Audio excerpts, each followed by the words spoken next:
Tubahaye ikaze mu makuru yacu agezweho muri aya masaha y'amanywa. Mwebwe mwese mudahwema kutwereka ko mudukurikirana 5/5 ku makuru tubagezaho abagezweho hirya no hino mu bice bitandukanye by'isi.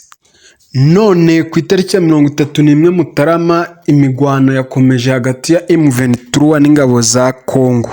FARDC ndetse n'abafatanyabikorwa bazo aribo Wazalendo, FDLR, ingabo z'u Burundi ndetse n'iza SEDEC, aho hari gukoreshwa intwaro za rutura zirasa ibibombe mu birindiro by'ingabo za M23 mu bice bya Karuba na Mushaki muri teritwari ya Masisi.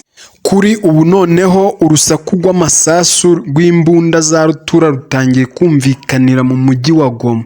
Ni imigwano yatangiye mu mpera z'iki cyumweru gishize, ikomeje guhuza impande zombi zihanganye muri iki gice cyo muri Kivu y'Amajyaruguru.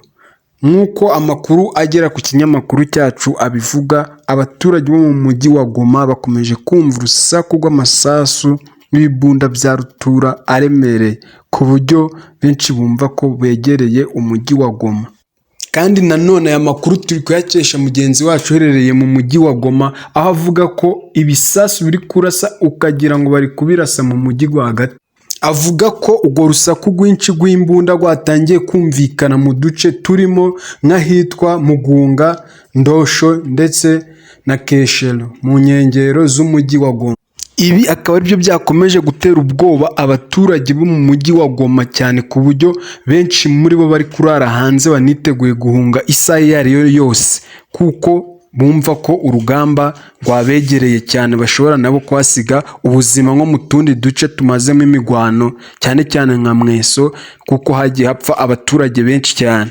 Kuri uyu wa kabiri ushize naho ibisasu byari biri gutegwa mu gace ka Mushaki ndetse na Karuba, hiriwe hategwa ibisasu biremereye bigaragara ko ari iby'imbunda z'imisada, zimwe zirasa ibibombe biremereye cyane, ndetse na drone z'igisirikare cya Congo bivugwa ko byibasiriye ibirindiro bya M23, mu gihe ku ruhande rwayo rwa M23 ivuga ko birimo kwibasira mu bice bituwe bigahitana abaturage b'inzirakarengane. Nk'uko ikinyamakuru cyacu kibikesha, abari muri utwo duce baravuga ko nta watandukanya amasasu ya M23 cyangwa ya FARDC. Ni mu gihe mu ruhande rwa leta bo bavuga ko ku itariki ya 30 Mutarama ariwo munsi w'ejo ushize bagabye igitero ku birindiro bya M23 bakica abagwanyi mu mutwe wa M23 benshi, kandi ko kugeza n'ubu bari kubuza uyu mutwe wa M23 kwinjira mu mujyi wa Sake urimo ibirometero 27 uvuye i Goma. Bivuze ko umujyi wa Sake igihe cyose waba ufashwe, umujyi wa Goma nawe waba uri mu kaga gakomeye, kuko nta wabona ahandi yajya anyura kugira ngo agere muri uyu mujyi wa Goma. Ibi kandi bibaye mu gihe umutwe wa M23 ndetse n'ihuriro ryabo bishize hamwe ryitwa Alliance Fleuve Congo bakomeje guhumuriza abaturage ba Goma ndetse na Sake, bababwira ko bagiye kubakuriraho ubutegetsi bubi bubica. Gusa nubwo ibi babivuga, abaturage baherereye mu mujyi wa Goma bakomeje guhunga bucece. Abafite abavandimwe babo ba hafi mu mujyi wa Rubavu ubu niho bose bari kugenda bajya buhoro buhoro. Ibi bikaba bikomeje gutera ubwoba abakorera mu mujyi wa Goma, ndetse abayigirira ubwoba hafi ibikorwa batangiye kubihagarika.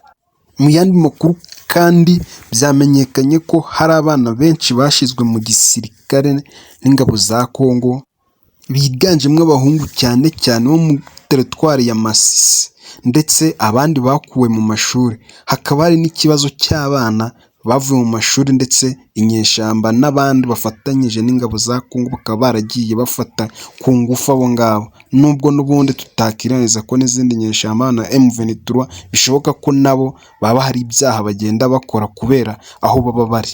Ibi bikaba biri gutera impagarara, ndetse imiryango imwe n'imwe mpuzamahanga ikaba iri gutanga impuruza ko habaho gutabagwa kw'abo bana bahohoterwa.